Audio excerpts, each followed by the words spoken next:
occasionally we approach this one and say, hit the wire. He's about to really disturb the elephant, either stinging him and chasing him away. It's jarred very simply, and it's the symbol of all the work that's gone into the project. And it's now being jarred in our Elephants and Bees Research Centre, ready for sale around the country and in many years.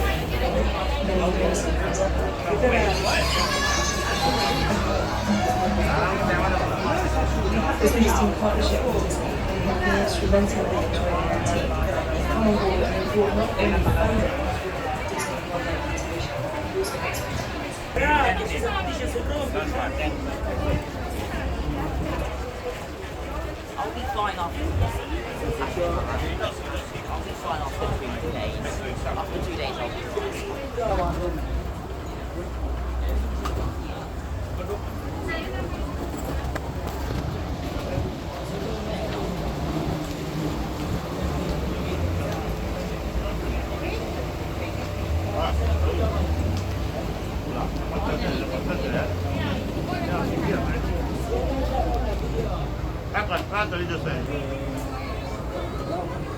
Saya baru parfum kirap. You don't want boat ride? So I'm back here. Yeah, we're gonna come back. We're gonna pick you up from here. Just over here. Everyone, welcome to Kilimanjaro Safari.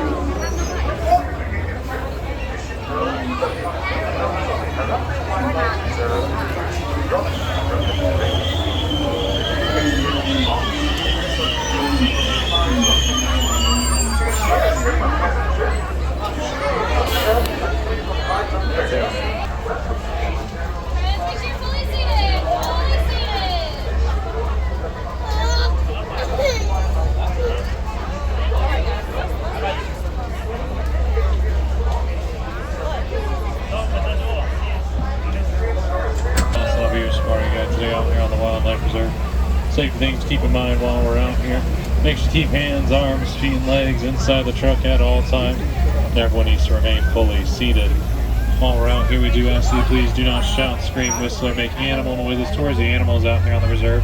We're entering their home, we want to be respectful towards them. A lot of unusual noises could scare them off, so it's best to keep a normal talking voice while we're out there.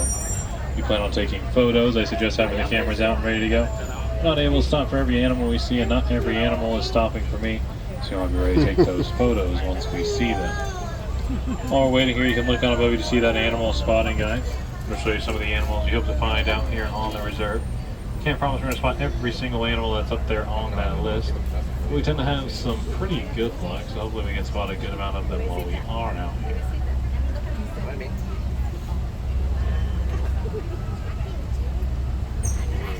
So we'll get started out here in the Little Ituri Forest. Out here the animals like to use their natural colors to blend in with the thicker vegetation that's around them. And they tend to be pretty shy and reclusive. So we'll keep an eye out, see if we can spot as we're making our way through here.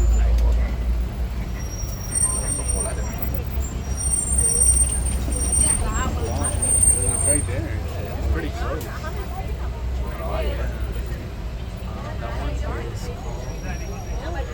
We'll start on the right side with the okapi out there. The okapi, with their hind legs being striped, tends to trick everyone into thinking they're a close relative of the zebra. When in reality, they're actually a pretty close relative of the giraffe, as they have a similarly shaped head as a giraffe, as well as the long-tongued giraffes are known for having. Now, the okapi is a very shy animal. They're well known throughout Central Africa, but anyone outside of Africa didn't know they existed until about 1901.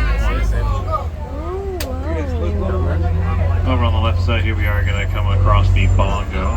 Bongo is a nickname that goes to the forest due to their reclusive nature. Their horns are angled back slightly so they don't get caught in the thicker vegetation that's around them.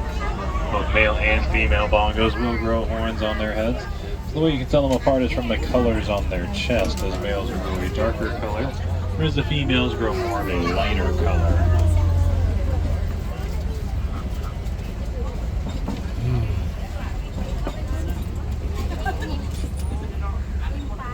As we continue, looks like up the hill to our right side you can spot that greater kudu up there. There's a female greater kudu, as she doesn't have any horns on her head. They do stand to be about 5 feet tall at their shoulders once fully grown. Then across the water here on the left side, we can spot the black rhino sleeping out there. The black rhino is the smallest rhino in Africa, weighing somewhere between 2,000 to 3,000 pounds when fully grown. They are known for their front triangular lip, which is pretty intense, meaning finger-like.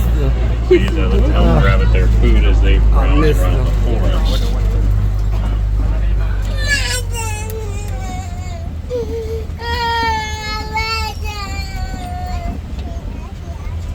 Keep moving along, see what else we can find out here.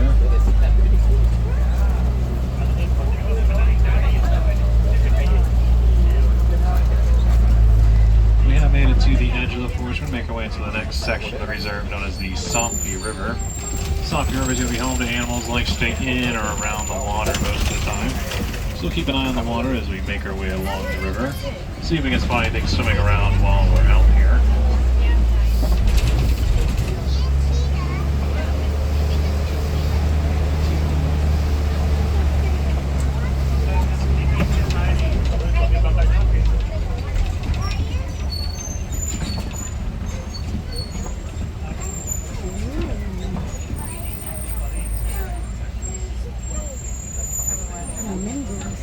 As we approach the water here, looks like on the right side we are going to come across some pink-back pelicans out here. Pink-back pelicans, as you can probably guess from their names, are well known for their pink backs. Their backs actually get brighter during their mating season. Now they are colonial nesters, so you're going to find them living in groups of pairs, anywhere between 20 to about 250 pairs in a single group. Make sure we are staying fully seated while we're out here. Again, everyone needs to be fully seated at all times.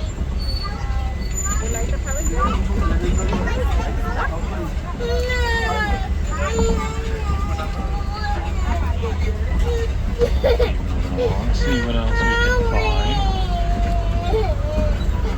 Looks like on the left side we'll spot some Nile hippos in the water there. Nile hippos can hold their breath for up to 8 minutes at a time. That even includes while they're sleeping.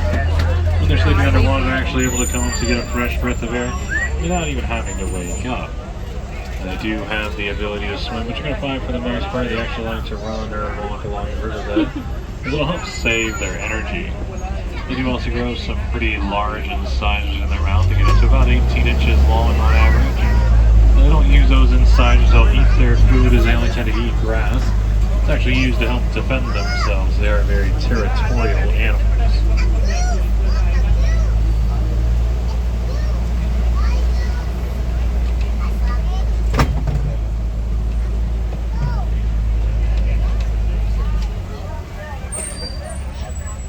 We're dealing with just a little bit of traffic here. Usually that's due to some animals in the road or something like that further ahead on the reserve. Hopefully that's just a good sign that as we continue ahead we'll still see more and more animals.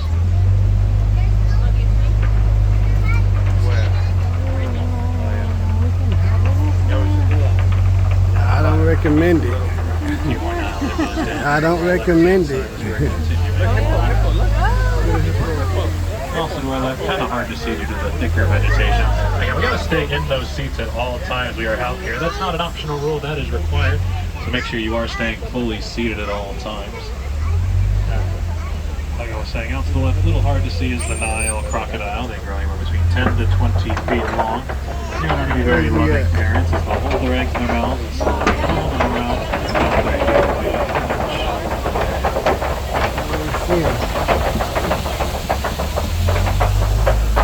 Again, we got to stay in those seats at all times. Again, I can see you behind me. This is a real person talking to you. So make sure you're staying fully seated while we're out here.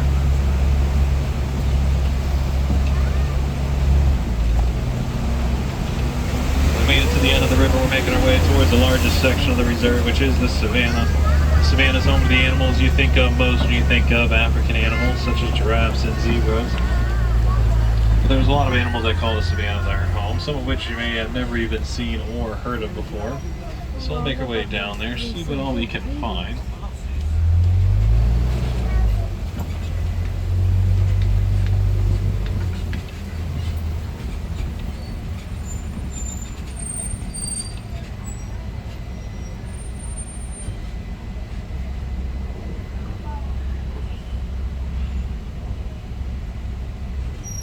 Making this turn here on the right, there's going to be this funny looking tree. It kind of looks like it was planted upside down. It is meant to look like that. It's known as the baobab Upside down tree. trees. The reason it has the upside down appearance because it actually won't grow any leaves for roughly 9 months out of the year in an effort to conserve its own water. It's also why the trunk of the tree is so large, so it can store and hold as much water as possible.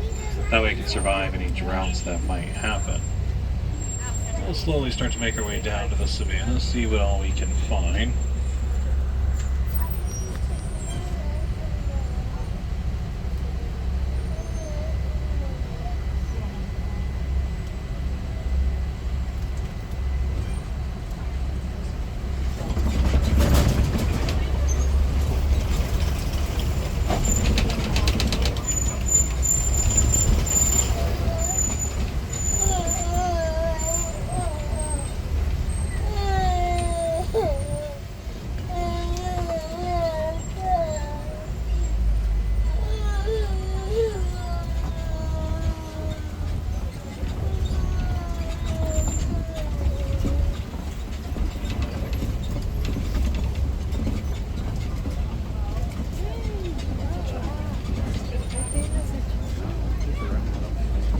Get down onto the savanna. Nothing super close to us just yet, but it does look like there are some animals up ahead here.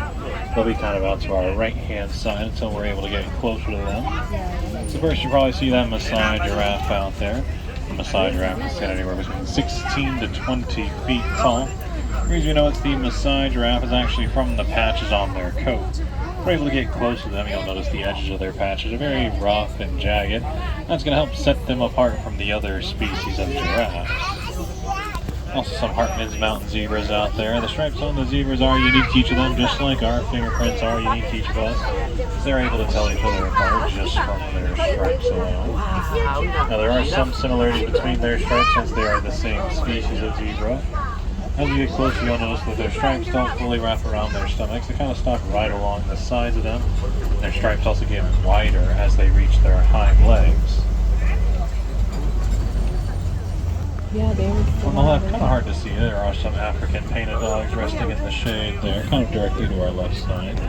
The African painted dogs are one of the most successful hunters on the savanna. That's because rather than trying to hide and pounce on their prey, they actually run their prey to exhaustion as a pack. Yeah, we still got to be fully seated at all times. That includes all little ones on the truck, no matter what. Got to remain fully seated while we're out here.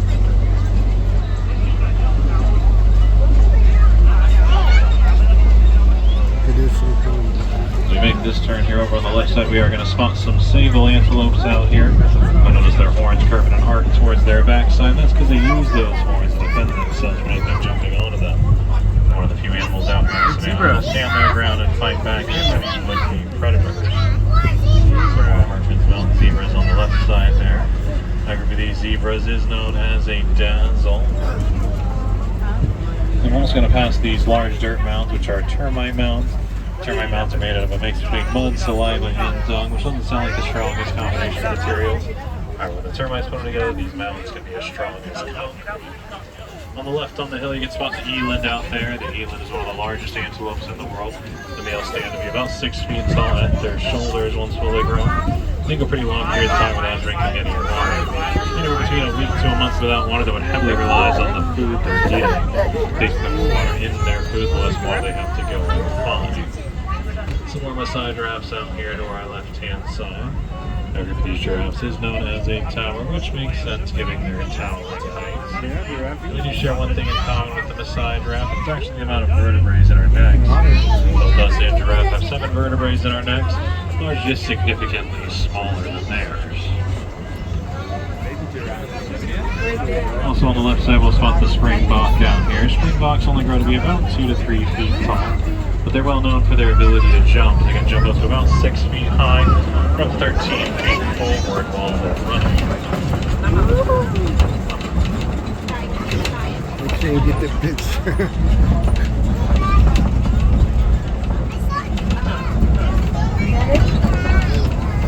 We got a close look at these Maasai giraffes coming up on the left side here.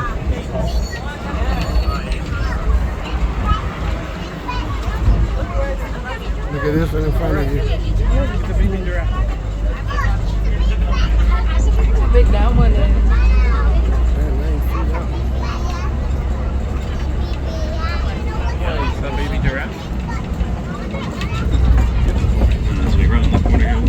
back up the hill to the right side, there are some wildebeest up there.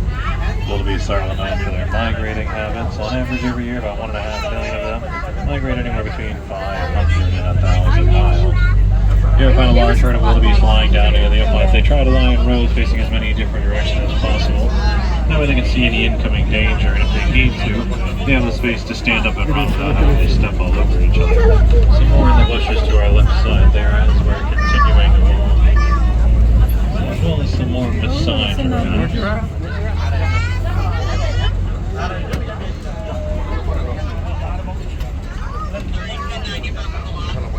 We're going to make our way towards another area of the savannas. I am noticing some trees knocked over up ahead. Typically a good sign you're in elephant territory as elephants knock trees over to get to the food at the top of them.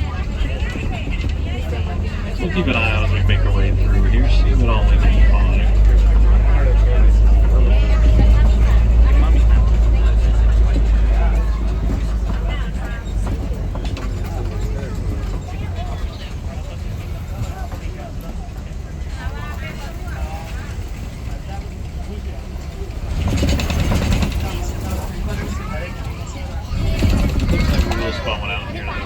The trees will block our view for a moment, but there's another clearing just a little further ahead here.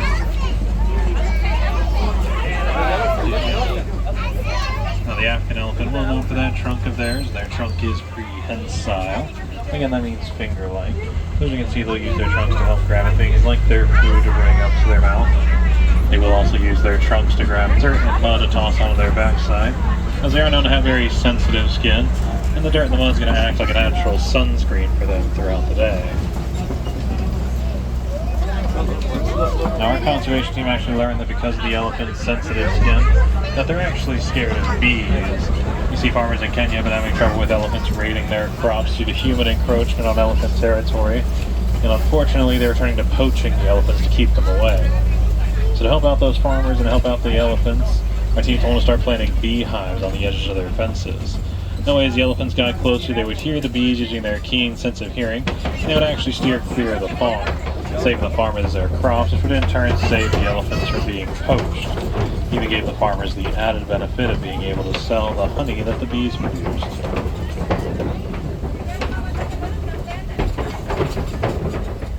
As we keep moving forward here, we are going to pass through some red clay. The red clay does have a lot of minerals in it, which is nutritious to most animals' diets. Sometimes you'll find animals down here eating away at the clay itself. Not really spotting too much as we make our way down here, but there are some elephant tusk marks on the right side there. Possibly from the elephant that we saw back behind us. But I think there's some more up ahead here.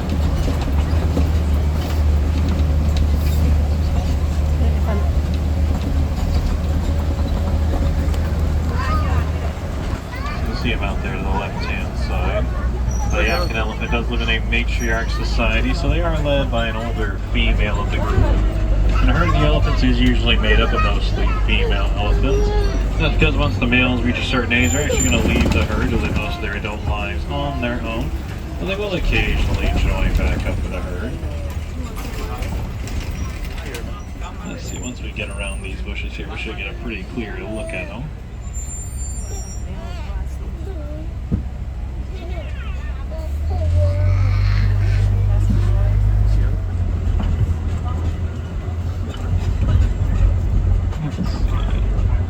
There they are.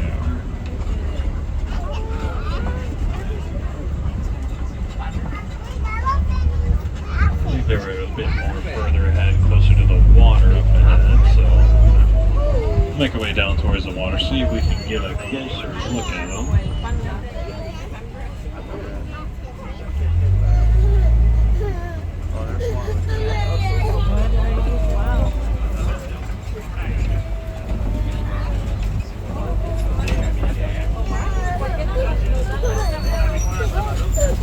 To the water.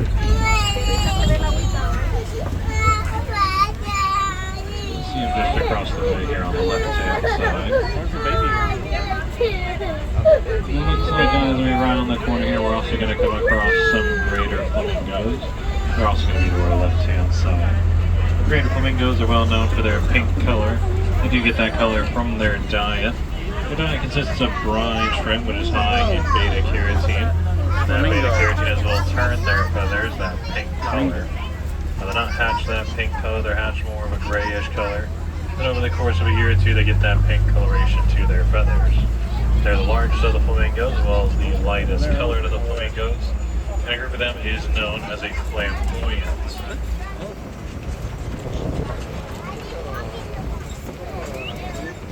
Make our way into one more area of the savannah, see what else we can find. So we've had some pretty good luck so far. So hopefully that'll continue as we make our way through here. It looks like it will. As you make this Look at these turn, rhinos. you come across some white rhinos. These Let me come rhinos. up to our left-hand side. The white rhinos are the largest of the rhinos, weighing somewhere between 4,000 to 5,000 pounds on small. They are not have very sensitive skins. They roll around in bud balls like the one next to them there. Cover themselves up, protect their skin from the sun throughout the day. Now, the white rhinos actually got their name from a mistranslation. The Dutch Afrikaans word for them was white rhino. It stood for wide, as they have a very wide mouth. Now, the English translators misheard the word white for the color white, hence they are now known as the white rhinos. And a little further ahead here, looks like we'll come across the ostrich. The ostrich is the fastest two-legged animal, again the speeds up to 40 miles an hour. They are a flightless bird, despite the fact that they have wings. So rather than using their wings to fly, they actually use those wings to steer themselves as they're running. Looks like out there on the left side in the shade, all the way to the left near the tree and rock there, you spot some cheetahs resting out there. The cheetah is the fastest land mammal on Earth, getting speeds of 60 miles an hour in just under 3 seconds. But they can only hold that speed for a few hundred yards before they start to slow down. Back there behind us, that was on the right hand, on the left is the water buck. Water bucks are what you call a sedentary animal, means they don't migrate very far due to all the water they drink. When they find their water source, they actually claim the area around it, that way they're never too far from it. They actually use their water source as a way to avoid any would-be predators.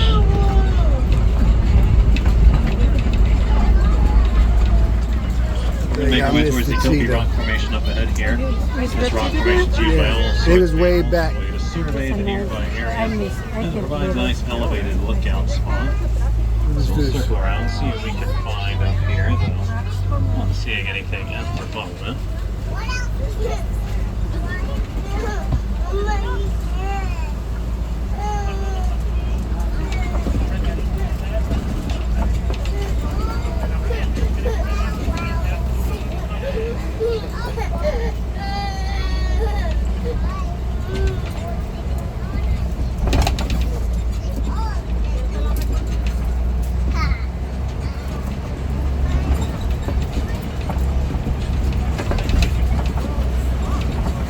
Not really seeing too much up on the rocks right now, unfortunately.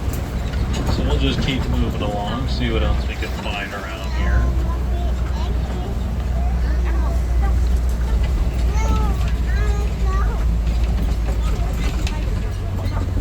Second smallest species of goat in the world. So even though they look quite small, that is them fully grown. They do have a great sense of balance, which makes them excellent climbers. They are known to be very social animals. However, they are going to spend most of their day just eating and resting. But now, unfortunately, these gates here do mark the end of the reserve. That's not the end of all the amazing animals you can find out there in the wild. I do encourage you, we saw some of your favorites out here today, maybe even your new favorite. Once you head home,